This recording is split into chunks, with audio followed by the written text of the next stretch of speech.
Welcome to the Damn Good Average Bowler Educational Series, Segment 5, Part 1.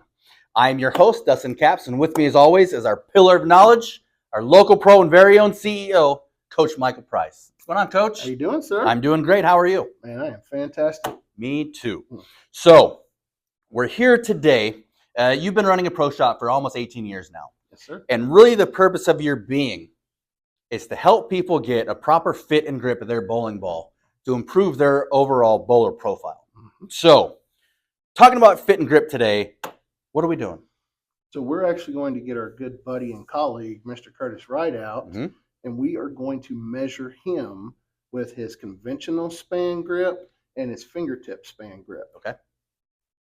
And what is the purpose of measuring those? So the biggest thing about fit in the hand is we want you, the bowler, to feel comfortable.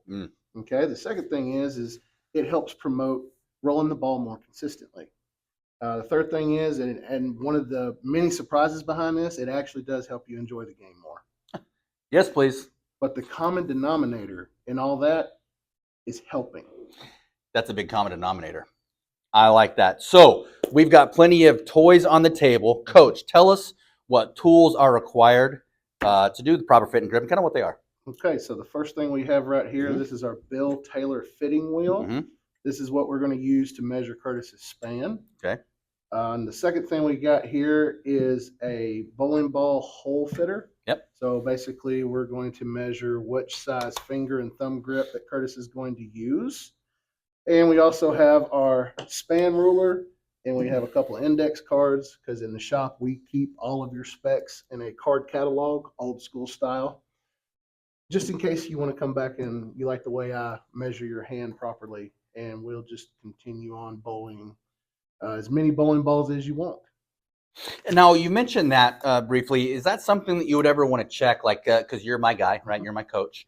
So how often with you would we want to check a fit and grip? Is that something you want to do once a year? Well, when you're younger, so like if you are starting your first fingertip grip, for instance, I personally didn't start until I was 14. They were checking my span like every 6 months. Okay. Because, you know, you might hit a growth spurt and you want to constantly keep that checked. As you get older, it's probably a good idea to do it maybe once a season, just in case. And especially if you're coming off, let's say you're coming off an injury.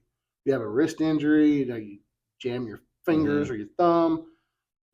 Basically a really good idea to come into the shop and let me get you situated. That's a very good idea. And I really like the fact that you're going to keep that profile of the hand of the proper fit and grip that you're doing yourself on hand, the old school style by an old school guy. Well, I'm looking forward to doing all of this on our dear friend Curtis in part 2 of segment 5, which we have coming up very soon. So for the pillar of knowledge, our local pro and very own CEO, I'm your host, Dustin Capps. Thank you for joining us. Check out all of these episodes of the educational series. They're going to be pinned to the top of the TikTok account, and you're going to be finding part 2 to this very soon. Thank you, everybody.